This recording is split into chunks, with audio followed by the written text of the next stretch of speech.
Guys, ഇന്ന് നമ്മൾ പറയാൻ പോകുന്ന സിനിമയുടെ കഥ എന്ന് പറയുന്നത് 2025 പുറത്തിറങ്ങിയ തലവര എന്ന സിനിമയുടെ കഥയാണ്. അപ്പോൾ കഥയിലോട്ട് പോകുന്നതിന് മുമ്പ് ആദ്യമായിട്ടാണ് നിങ്ങൾ ഈ ചാനൽ കാണുന്നതെന്നുണ്ടെങ്കിൽ ഒന്ന് സബ്സ്ക്രൈബ് ചെയ്തേക്കണേ. പിന്നെ വീഡിയോ കൂടി ഒന്ന് ലൈക്ക് ചെയ്തേക്കണം കേട്ടോ. വെള്ളപ്പാണ്ട് ബാധിച്ച ഒരു യുവാവ് സമൂഹത്തിൽ നേരിടേണ്ടി വരുന്ന പ്രശ്നങ്ങളും സ്വയം അപകർഷതാബോധത്തെയും അതിജീവിച്ച് അഭിനേതാവാകണം എന്നുള്ള തൻ്റെ സ്വപ്നത്തെ പിന്തുടരുന്നതാണ് ഇതിൽ ചുരുക്കം. നായകനായ ജ്യോതിഷ് വെള്ളപ്പാണ്ട് ബാധിച്ച ആളാണ്. ഒരു മൊബൈൽ കടയിലാണ് ജോലി ചെയ്യുന്നത്. ഇറങ്ങിയ ദിവസം തന്നെ പടം കണ്ടിറങ്ങുന്ന വഴി മൂവി റിവ്യൂ ചെയ്യുന്നവരുടെ ക്യാമറയുടെ മുന്നിൽ പെടുകയും മൊബൈൽ കടയുടെ മുതലാളി ആ വീഡിയോ കാണുകയും അതിനെ ചോദ്യം ചെയ്യുകയും ചെയ്തു.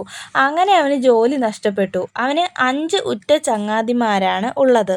ജ്യോതിഷിനെ അവർ പാണ്ട എന്നാണ് വിളിക്കുന്നത്. വീട്ടിലെത്തുന്ന ജ്യോതിഷിൻ്റെ അമ്മ ആശ ഫോൺ എടുക്കാത്തതിന് വെപ്രാളപ്പെട്ട് അവനെ അടിച്ചു. കാരണം ഡയറി മിൽക്ക് വാങ്ങാനെന്നും പറഞ്ഞു പോയ ജ്യോതി ഇതുവരെയും തിരിച്ചു വന്നില്ല. അച്ഛൻ കടയിൽ അന്വേഷിച്ചെങ്കിലും അവിടെ മകൾ വന്നിട്ടില്ല എന്ന് മനസ്സിലായി. അപ്പോഴാണ് അന്വേഷിച്ചു പോയ സുഹൃത്തുക്കൾ വന്ന് ജ്യോതി ഉറ്റ സുഹൃത്തുക്കളിൽ ഒരാളായ ഡമ്മിയുടെ വീട്ടിൽ ഉണ്ടെന്ന് പറയുന്നത്. ഇവരുടെ എല്ലാം ഇരട്ട പേരുകളാണ് സിനിമയിൽ പറയുന്നത്. സുഹൃത്തായ ഡമ്മി സുഹൃത്തിൻ്റെ പെങ്ങളെ തന്നെ അടിച്ചോണ്ടുപോയി കല്യാണം കഴിച്ചു. പിന്നെ അടിയും വഴക്കുമായി. അച്ഛൻ വന്ന് പറയും അവൾക്ക് ഇഷ്ടമാണെങ്കിൽ ജീവിച്ചോട്ടെ എന്ന് പറഞ്ഞ് വഴക്ക് ഒരു വിധത്തിൽ ഒതുക്കി.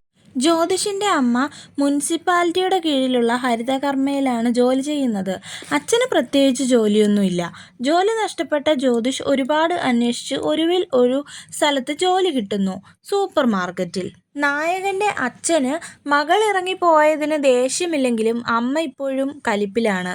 ഹീറോ വെള്ളപ്പാണ്ട് ബാധിച്ച ആളായതുകൊണ്ട് തന്നെ അവന് അപകർഷതാബോധം കാരണം ഫോട്ടോ എടുക്കാനൊക്കെ അവന് മടിയാണ്. കൂട്ടുകാരെല്ലാം കൂടി സംസാരിച്ചുകൊണ്ടിരിക്കുമ്പോൾ അതിൽ ഒരാൾ ശിവ വണ്ടിയിൽ സ്റ്റൈലിൽ വന്നിറങ്ങുന്നു. എല്ലാവരും അവനെ കിളവനെന്നാണ് കളിയാക്കി വിളിക്കുന്നത്, നരച്ച മുടി ആയതുകൊണ്ട്. ഇപ്പോൾ മുടി ഡൈ ചെയ്തിട്ടാണ് വന്നിരിക്കുന്നത്. ഇതിനു പിന്നിൽ അവരുടെ വീടിന് മുകളിൽ പുതിയതായി വാടകയ്ക്ക് താമസിക്കാൻ ഒരു പെൺകുട്ടി വന്നിട്ടുണ്ട്. അതിൻ്റെയാണ്. കൂട്ടുകാർ കാര്യം അറിയുമ്പോൾ എല്ലാവരും കൂടി അവൻ്റെ വീട്ടിലേക്ക് പോകും. വായ്നോട്ടമാണ് മെയിൻ. ജ്യോതിഷ് ഇതിൽ നിന്നും ഒഴിഞ്ഞു മാറിപ്പോയി. വീട്ടിലെത്തിയപ്പോൾ സാധനങ്ങൾ ഇറക്കാൻ ഇവരുടെ തലയിലുമായി. വീട്ടുകാരെ ഇംപ്രസ് ചെയ്യുക എന്നതായിരുന്നു അവരുടെ ഉദ്ദേശം. ഇതെല്ലാം ചെയ്തത് ആ പെൺകുട്ടിയെ കാണാനായിരുന്നു. എന്നാൽ എല്ലാം കയറ്റി വെച്ചതിന് ശേഷമാണ് അറിയുന്നത് അവൾ പുറത്തു പോയിരിക്കുകയാണെന്ന്. സൂപ്പർ മാർക്കറ്റിൽ എത്തിയ ജ്യോതിഷ് തൻ്റെ പണി ചെയ്യാൻ തുടങ്ങി. കൂടെയുള്ള ചേച്ചി കൂട്ടുകാർ എവിടെയെന്ന് ചോദിച്ചപ്പോൾ കിളവൻ്റെ വീടിന് മുകളിൽ വായി നോക്കാൻ പോയി എന്നും ആ പെൺകുട്ടിയെ കാണാൻ ഒരു നാഗവല്ലിയെ പോലെ ഉണ്ടെന്നും അതുകൊണ്ടാണ് താൻ പോകാത്തതെന്നും പറഞ്ഞു. അപ്പോഴാണ് നായിക വരുന്നത്. പേര് സന്ധ്യ. അവൾ അവിടെ പറഞ്ഞതെല്ലാം കേട്ടായിരുന്നു. സാധനങ്ങൾ വാങ്ങി ഓൺലൈൻ പേയ്മെൻറ്റ് ചെയ്യാമെന്ന് പറഞ്ഞപ്പോൾ ക്യാഷും കാർഡും മാത്രമേ എടുക്കൂ എന്ന് ജ്യോതിഷ് പറഞ്ഞു. ദേഷ്യപ്പെട്ട് സാധനങ്ങൾ വേണ്ട എന്ന് പറഞ്ഞ് സന്ധ്യ പോകാൻ തുടങ്ങിയപ്പോൾ മറച്ചു വച്ചിരുന്ന സ്കാനർ ജ്യോതിഷ് എടുത്ത് മുകളിൽ വച്ചു. സന്ധ്യ കൂടുതൽ കലിപ്പിലായി. ഇറങ്ങാൻ തുടങ്ങിയപ്പോൾ ഡോറിൽ തല ഇടിക്കുന്നു. അവിടുത്തെ സ്റ്റാഫായ ചേച്ചിയും പറയും സ്കാനർ മനഃപൂർവ്വം മാറ്റിവെച്ചതല്ല. UPIയിൽ ക്യാഷ് ഇട്ടാൽ ക്യാഷ് കയറിയില്ലെങ്കിൽ മുതലാളിയുടെ ചീത്ത കേൾക്കേണ്ടി വരും എന്നതുകൊണ്ടാണ് അങ്ങനെ ചെയ്തതെന്ന്. സാധനങ്ങൾ ഹോം ഡെലിവറിയായി എത്തിക്കാമെന്നും ക്യാഷ് അപ്പോൾ തന്നാൽ മതിയെന്നും പറഞ്ഞു. അങ്ങനെ സന്ധ്യയെ കയറ്റി സ്ഥലം എവിടെയാണെന്ന് ചോദിച്ചപ്പോൾ നീ മുന്നേ പറഞ്ഞ സ്ഥലമാണെന്ന് സന്ധ്യ പറഞ്ഞു. ജ്യോതിഷ് സംശയിച്ച് നോക്കിയപ്പോൾ ഞാനാണ് ആ നാഗവല്ലി എന്ന് അവൾ പറഞ്ഞു. അവന് പറ്റിയ അമളി അവനപ്പോൾ മനസ്സിലായി. ഇവിടാണേൽ കൂട്ടുകാർ പണിയെടുത്ത് ഒരു പരുവമായി. അപ്പോൾ ഓട്ടോയിൽ അവർ എത്തി. എല്ലാവരും അവളെ വായി നോക്കിക്കൊണ്ട് നിൽക്കുമായിരുന്നു. ജ്യോതിഷിൻ്റെ അപ്പുറത്തെ വീട്ടിലെ കുട്ടി UK പോവുകയാണെന്ന് അറിഞ്ഞ ആശ അതുപോലെ എന്തെങ്കിലും നോക്കാൻ അവനോട് പറഞ്ഞു. ഈ സ്കിന്നിൻ്റെ പ്രശ്നം കാരണം ഇവിടെ തന്നെ ജോലി കിട്ടുന്നില്ല, പിന്നെയല്ലേ അവിടെയെന്ന് അവൻ പറഞ്ഞു. ആശമ്മ തൻ്റെ വിഷമങ്ങളൊക്കെ പറഞ്ഞ് അവൻ്റെ മനസ്സ് മാറ്റാൻ ശ്രമിച്ചു. ഇവിടെ നിന്ന് രക്ഷപ്പെടാനാണ് ഗൾഫുകാരനായ നിൻ്റെ അച്ഛനെ കല്യാണം കഴിച്ചതെന്നും അങ്ങേരുടെ സിനിമാ ഭ്രാന്ത് കാരണം അത് നടന്നില്ല എന്നും അതുകൊണ്ട് ഈ പട്ടിക്കൂട്ടിൽ കിടക്കാതെ എവിടെയെങ്കിലും പോയി ജോലി നോക്കാൻ പറഞ്ഞു. പിറ്റേ ദിവസം അവൻ എംബസി വഴി പോകാമെന്ന് കരുതി അവിടെ പോകുന്നു. ഓഫീസ് സ്റ്റാഫിന്റെ മുന്നിലെത്തിയപ്പോൾ അത് വേറെ ആയിരുന്നില്ല, സന്ധ്യയായിരുന്നു. അവൾക്ക് അവൻ ഇതിനെപ്പറ്റി വലിയ പിടിയില്ലെന്ന് മനസ്സിലായി. ചിലവ് 20 ലക്ഷം രൂപ എന്ന് കേട്ടപ്പോൾ അവൻ ഇറങ്ങിപ്പോകാൻ നിൽക്കുകയാണ്. അവിടുത്തെ ഓഫീസർ ഇവരെ നോക്കിയിരിക്കുകയായിരുന്നു. സന്ധ്യയുടെ ആദ്യ കസ്റ്റമറാണ് ജ്യോതിഷ്. അവൾ മാക്സിമം അവൻ പോകാതെ നോക്കുന്നുണ്ട്. അതൊന്നും ശരിയാവില്ല എന്ന് മനസ്സിലായ അവൻ എണീറ്റ് പോകുന്നു. കനലാട്ടം നടക്കുമ്പോൾ മകൾ ഭർത്താവിന്റെ വീടിന് മുകളിൽ നിന്ന് ക്ലിയറായി കാണുമ്പോൾ അമ്മ താഴെ നിൽക്കുന്നത് കൊണ്ട് കാണാൻ പറ്റുന്നില്ല. പരാതി പറച്ചിൽ കേട്ട് ജ്യോതിഷ് JCBയിൽ അമ്മയെ കൂട്ടി നിന്ന് കനലാട്ടം അവരെക്കാൾ മുകളിൽ നിന്ന് കാണിക്കുന്നു. കിളവൻ ശിവ സന്ധ്യയോട് പറഞ്ഞു. അവനുള്ള ഇഷ്ടം ജ്യോതിഷിനോട് പറഞ്ഞു. അവന്റെ സഹായം ചോദിച്ചു. കൂട്ടുകാരന്റെ ഇഷ്ടം അവളെ അറിയിച്ചു. പ്രേമത്തിലെ മലരിനെ പോലെയാണെന്നൊക്കെ ജ്യോതിഷ് പറഞ്ഞപ്പോൾ സന്ധ്യയ്ക്ക് ചെറിയ ഇഷ്ടം ജ്യോതിഷിനോട് തോന്നുന്നു. പക്ഷെ അവൻ വിചാരിച്ചത് അവൾക്കിഷ്ടം കൂട്ടുകാരനെ ആണെന്നാണ്. കൂട്ടുകാരനായ കിളവൻ ഇവരെ രണ്ടാളെയും തിയേറ്ററിൽ വെച്ച് കണ്ടിട്ട് വെള്ളമടിച്ച് ഫിറ്റായി വന്നിട്ട് കൂട്ടുകാരുടെ മുന്നിൽ ജ്യോതിഷും സന്ധ്യയും ഇഷ്ടത്തിലാണെന്നുള്ള രീതിയിൽ സംസാരിക്കുന്നു. പിറ്റേ ദിവസം പാസ്പോർട്ടിനായി ഫോട്ടോ എടുക്കാൻ സ്റ്റുഡിയോയിൽ ചെന്നപ്പോൾ അവിടെ ഒരു ഷോർട്ട് ഫിലിമിൻ്റെ ഷൂട്ട് നടക്കുകയായിരുന്നു. അവിചാരിതമായി അതിൽ ഒരാളുടെ റോൾ ഒഴിവ് വന്നതുകൊണ്ട് ജ്യോതിഷിന് അതിന് അഭിനയിക്കാൻ പറ്റി.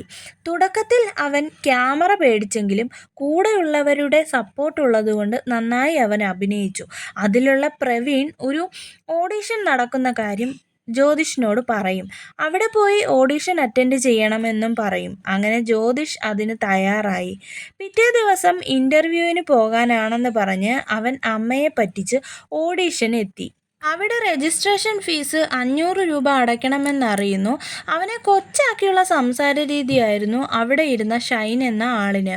ആ ഓഡിഷൻ അവൻ പാസ്സാവുകയും ചെയ്യും. പിറ്റേന്ന് ഹോസ്പിറ്റലിനടുത്തുള്ള ഓട്ടോ സ്റ്റാൻഡിൽ വച്ച് അവിടുത്തെ ഓട്ടോക്കാരും ജ്യോതിയും ഭർത്താവും തമ്മിൽ വഴക്ക് നടക്കുകയായിരുന്നു. ജ്യോതി ഹോസ്പിറ്റലിൽ വന്നപ്പോൾ തിരിച്ചു കൊണ്ടുപോകാനാണ് ഭർത്താവായ ഗണേഷ് വന്നത്. ഗണേഷിന് ഓട്ടോ ഉണ്ടായിരുന്നു. എന്നാൽ അങ്ങനെ കൊണ്ടുപോകാൻ പറ്റില്ലെന്നും ഓട്ടോ സ്റ്റാൻഡിൽ നിന്ന് ഓട്ടോ വിളിക്കണമെന്നും അവർ പറഞ്ഞു. ഇവർ ഭാര്യ ഭർത്താക്കന്മാരാണ് എന്ന് പറഞ്ഞിട്ട് അവർ വിശ്വസിക്കുന്നില്ല.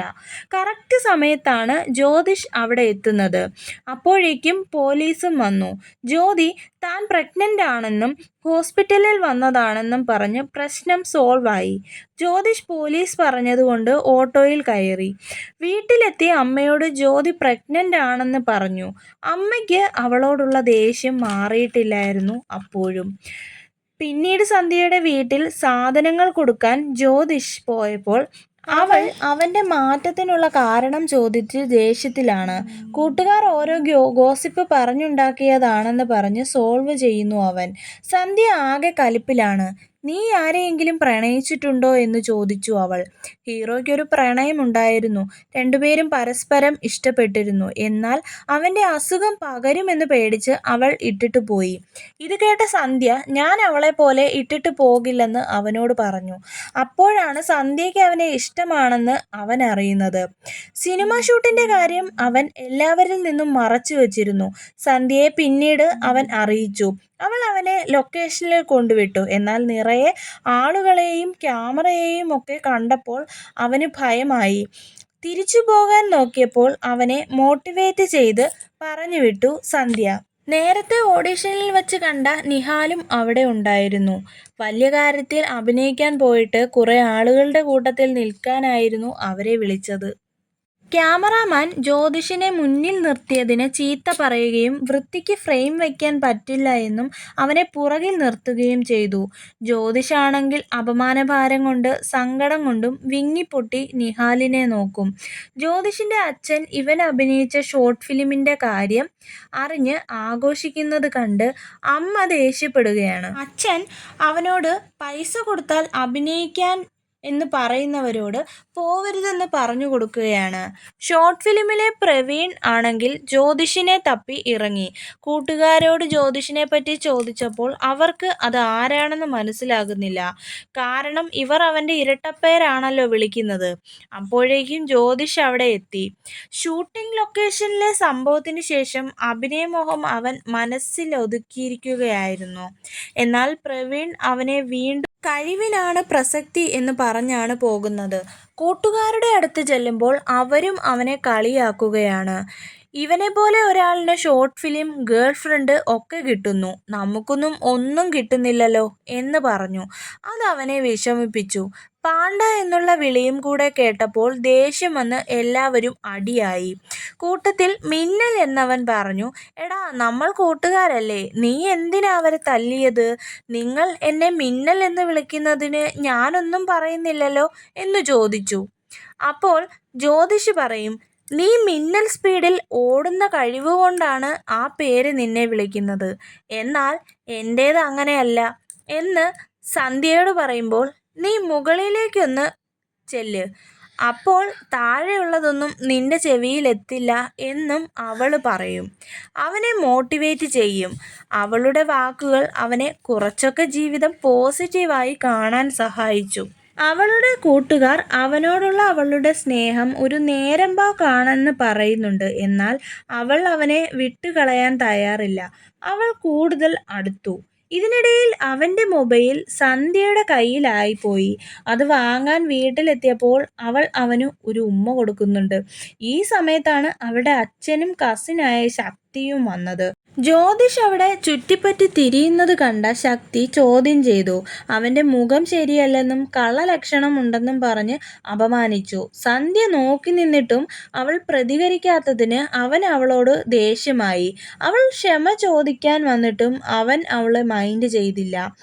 ഫോട്ടോയിലെ ഫിൽറ്റർ മാത്രം മാറ്റിയാൽ പോരാ, ഉള്ളിലെ അപകർഷതാബോധം മാറ്റണമെന്ന് പറഞ്ഞ് ശക്തിയും കൂട്ടരും വന്ന് ജ്യോതിഷിനെ കൂട്ടുകാർ കളിക്കുന്നിടത്ത് വെച്ച് ഇടിച്ചു.